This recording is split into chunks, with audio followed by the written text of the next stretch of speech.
They called it a dream as if that made it less real, fragile like a mist in the morning that would burn away before noon. At 19, I dragged my model, a wobbly structure of card and hope, into the cramped third-floor studio, heart pounding so loudly I could barely hear the slosh of Thames rain beyond the windows. Pauline, the instructor, squinted at my building as I set it on the chipped critique table. My hands shook. The model was a cloud-eaten, tensile mess of suspension cables, green terraces, and vaulted arches in pale grey, my vision for how a housing estate could rise like a garden above the post-war grit of South London. Around me, a semicircle of classmates lounged, exhausted and sharp-eyed after a week of sleepless design sessions. Then the critique began. It looks, Pauline's pause choked me, impossible. Technically, those cantilevers would collapse under their own weight. Her words trembled in the heavy air. Someone snorted, the sound of a balloon deflated.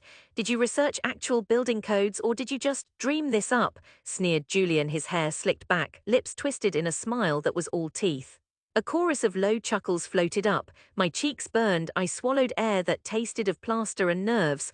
Yes, I know it's ambitious, but I checked the tables. Check the tables. Dante, who seemed to glide through modules untouched by doubt, prodded the model's edge.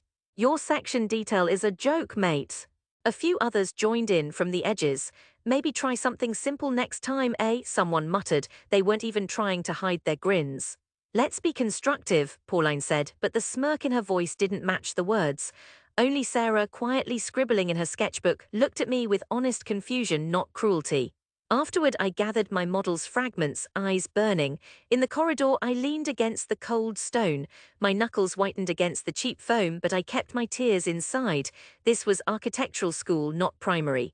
No room for thin skin. At home that evening in Brixton, the kitchen was hot with steam and the smell of fried onions. Mum hunched over her crossword, tea cooling at her elbow.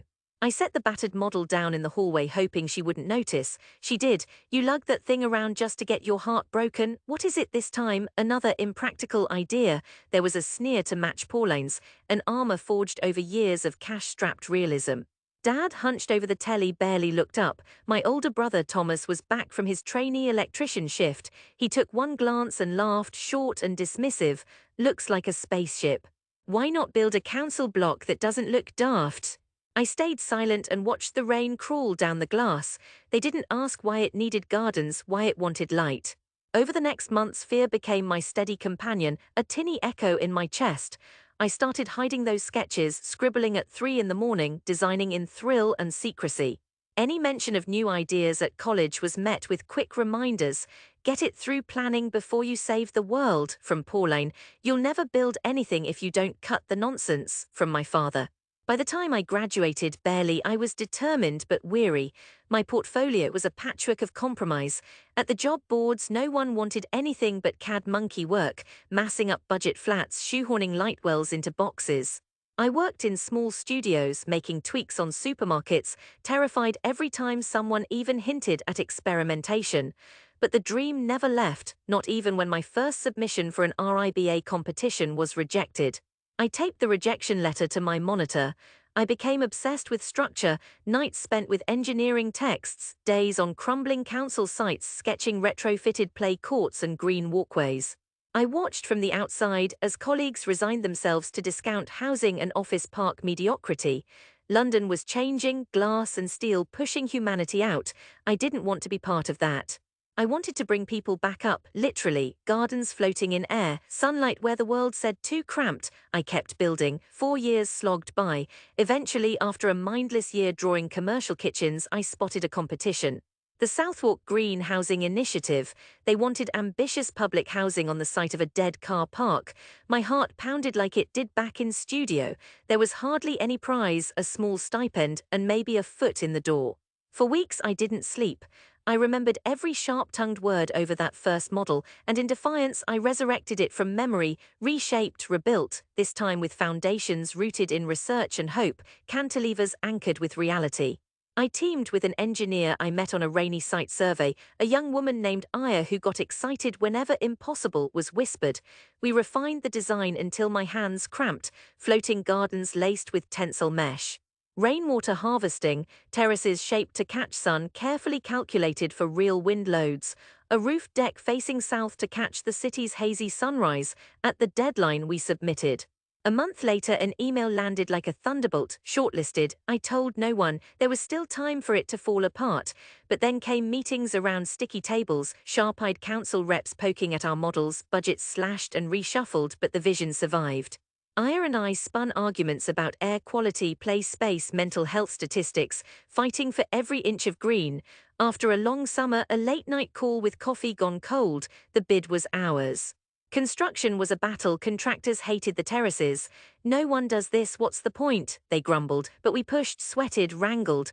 When the first prefab green arch lifted into place, I stood in the mud, boots sunk, heart leaping.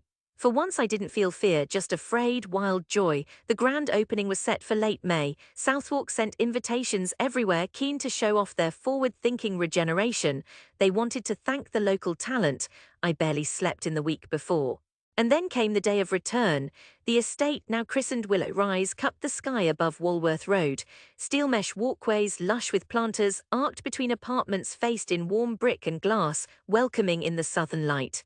Kids already played on lawn patches along winding paths. From the street, it looked like stacks of gardens, cloud-kissed, open but rooted deep. I arrived early, heart racing. Aya was already there, hair tied back, grinning nervously. "Look at their faces," she whispered.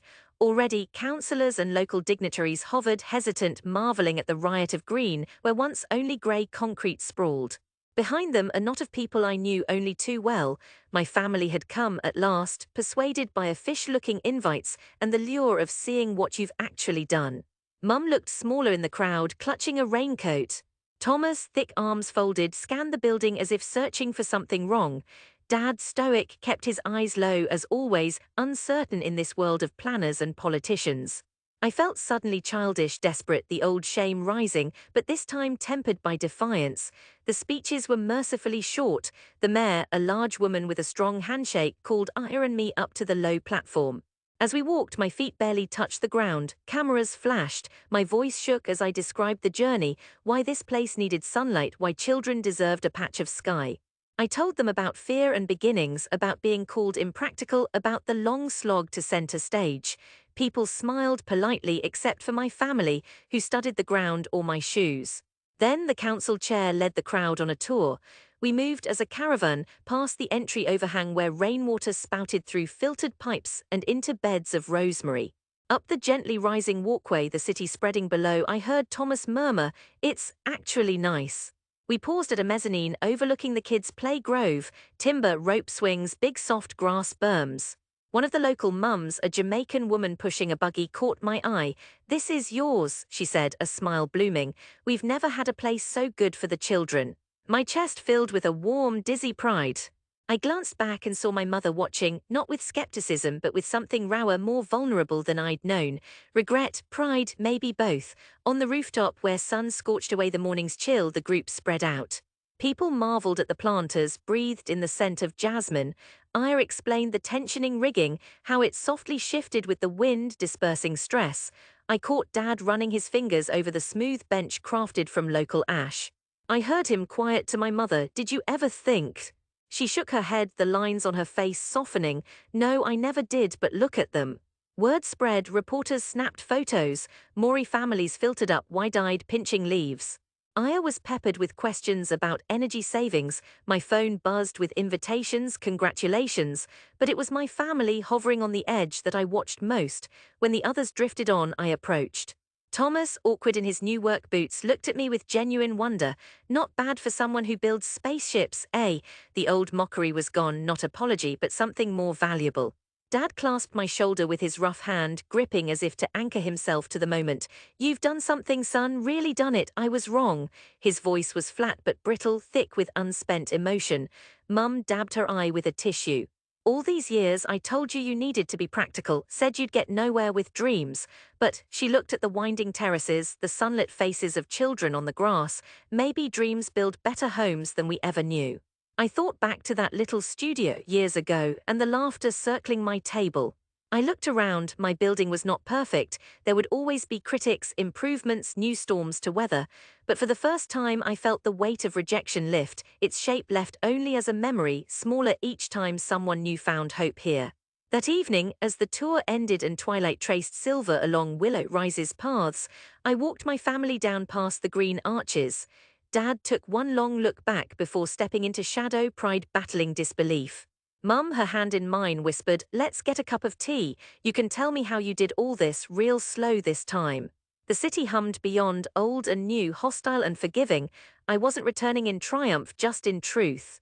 My dream had withstood the sneers, concrete steel, sunlight earth, and family finally walking beside me.